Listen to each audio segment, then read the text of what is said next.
Hello, Scorpio. It's Oh My God Tarot, and this is your Love and Relationships Tarot card reading. We're looking at people who are single and dating. Single and dating. And let's see what advice you need to hear, or what's coming up. Right?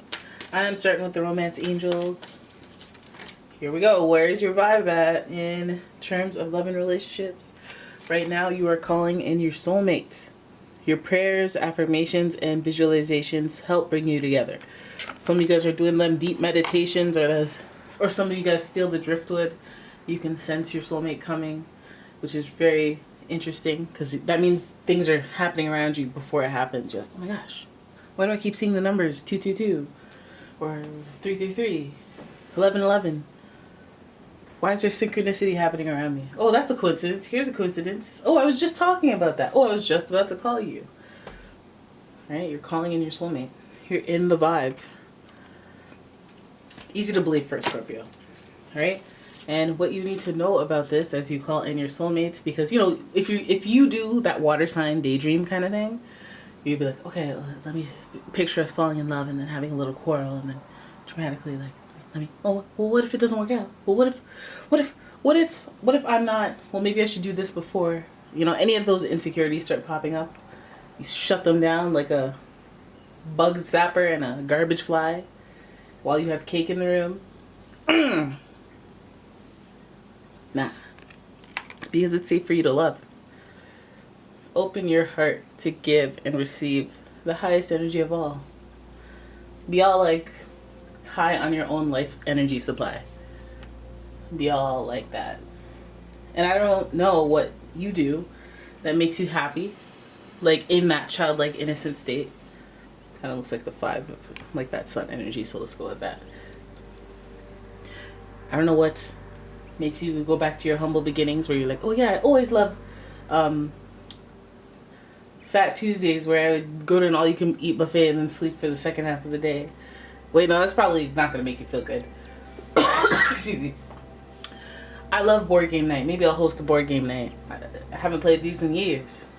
You know, Monopoly Day. Competitive Monopoly Day. Jenga. Do Jenga. Golfing. You can go outside and do golfing. You know, world's your oyster. But whatever those things that just make you, put you in that spot. Even if it's bowling. Even if it's curling. And whenever you know, win, you're just like, yeah! Like, you need those moments to generate more of those moments. So, make that a thing. Make that a thing. Lucky you, coming into that soulmate energy. Let us have a look at who we could be attracting. He's out here in the streets. They called it. Wait, nope. I won't get too Jamaican on here. Let's relax as I shuffle away at who we're talking about, because soulmate's coming in, boo. Soulmate's coming in, and it is safe for you to love. But who? It is safe for you to love a Scorpio. Oh, love yourself, damn it. Love yourself. Love another Scorpio. Heck. The energy is intense, masterful, thoughtful, and magnetically charming, but also secretive and possessive. So, we got some mirroring traits. If it ain't self-love, what is it? Love yourself. Attract the soulmate. Soulmate will come in and see you loving yourself and then love yourself. Bibbidi bobbidi boom. Okay? Let's get another hint, and that will be the Capricorn energy. So it could be a Scorpio on Capricorn situation. Safe to love. Or it could be, you know, no, that's pretty much it, actually. The energy around you is serious, materialistic, and hardworking. It bestows shrewdness and cautious ambition. I'm like whirling all around my room to get to these decks that I put on separate sides of the room for no reason. I'm shuffling away at the pre-Raphaelite tarot. I see the Scorpio and Capricorns always have some sort of connection. They always have some certain dynamic. They both share an intensity, work ethic. I'll give them that. But yeah, definitely Capricorn's more serious and structured, and Scorpio's like they're structured too, but they're a little more emotional, a little bit more like bossy and passionate, and you know, but they respect each other's ways. So let's have a look and see what's going on with you calling in your soulmate, it being safe to love. This could be a Scorpio or a Capricorn. So let's see what's going on with that.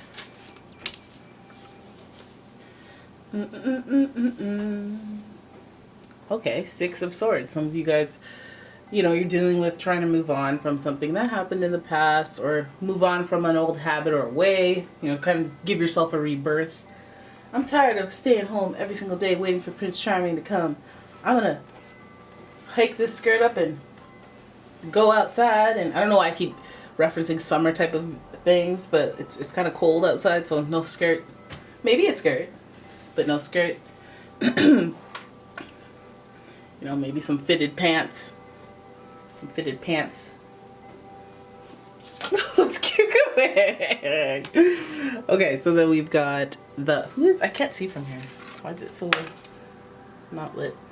This is the Knight of Pentacles, and he was in reverse.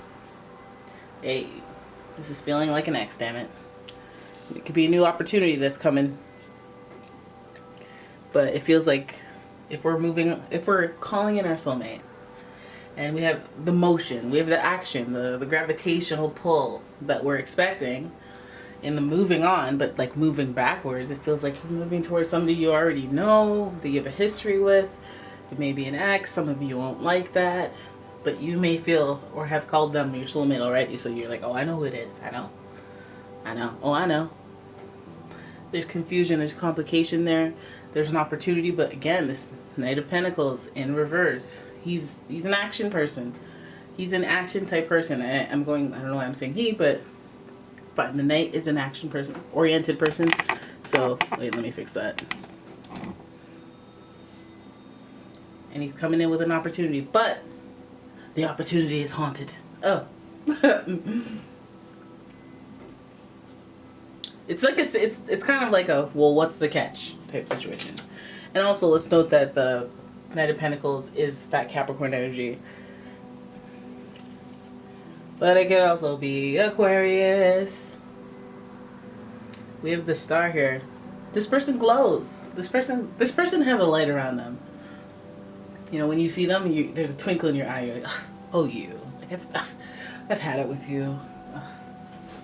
You know, one of those ones that give you the little gigglies, but you're like, I gotta be firm with you, but you play too much, and then you get all like, you know, when I see him next, I'm gonna tell him off. I'm gonna be honest, and we're gonna lay the foundation out. But then when you see them, they're like, oh, oh hey, you know, you turn into overcooked macaroni.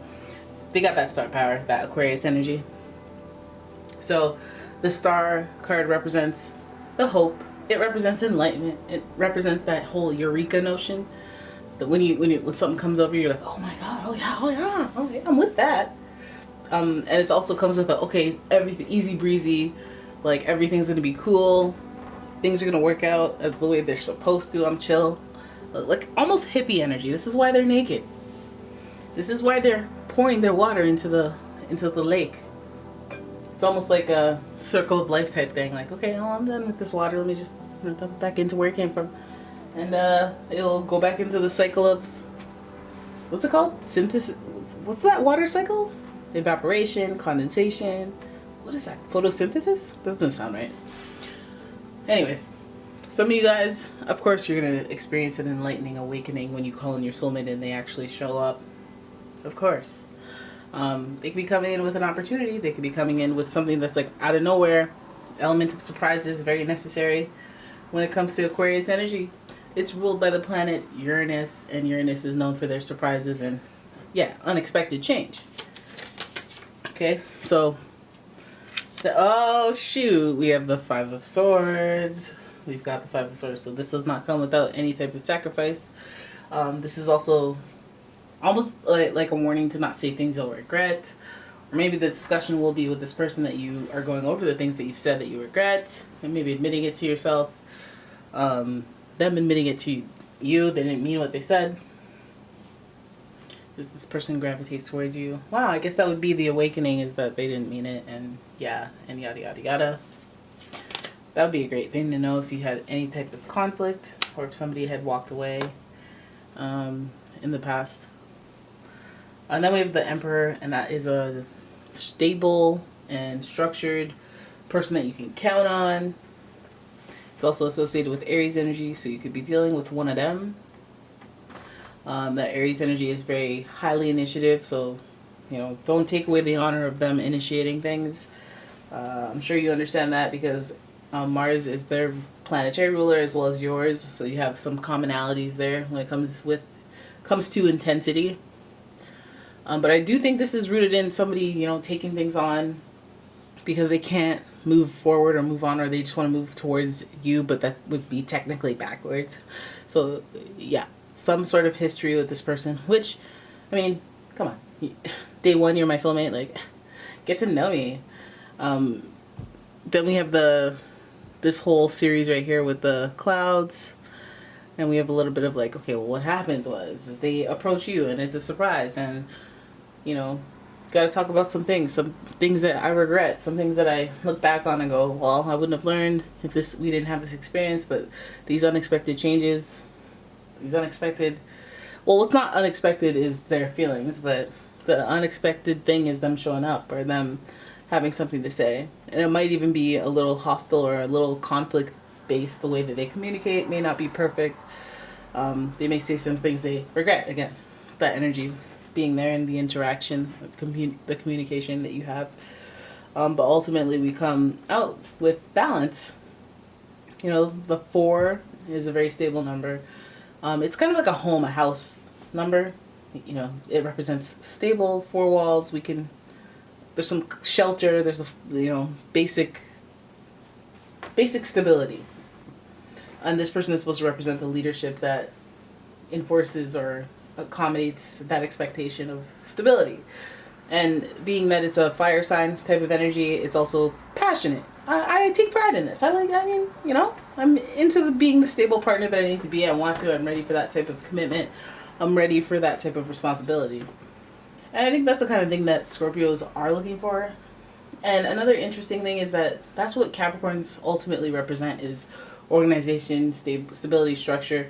Now, I'm not saying they're perfect. I'm not saying that, but I'm saying that they ultimately have that. Like that doesn't escape them. They don't. You know, they take pride in their position or themselves, so they feel some sort of responsibility, and that's not common. It's not common in every single sign. So, but it is. There's an element of that when it comes to this person. Soulmate material for sure, especially for a Scorpio. All right, it is safe for you to love this person. Maybe a little rough around the edges, sharp around the tongue, but ultimately responsible and upholds the values that you care about. The ones that you care about. They align with that. They have some regrets. All right, so that is your reading. I hope you guys enjoyed it. Singles and dating peoples, okay? If you did, please leave the video a thumbs up and subscribe to the channel. Leave a comment, share the video, and if you like your own personal reading, please check out the description for a link to my website as well as a link to my Etsy shop. And yeah, I will see you in the next one. Thank you for watching. Bye-bye.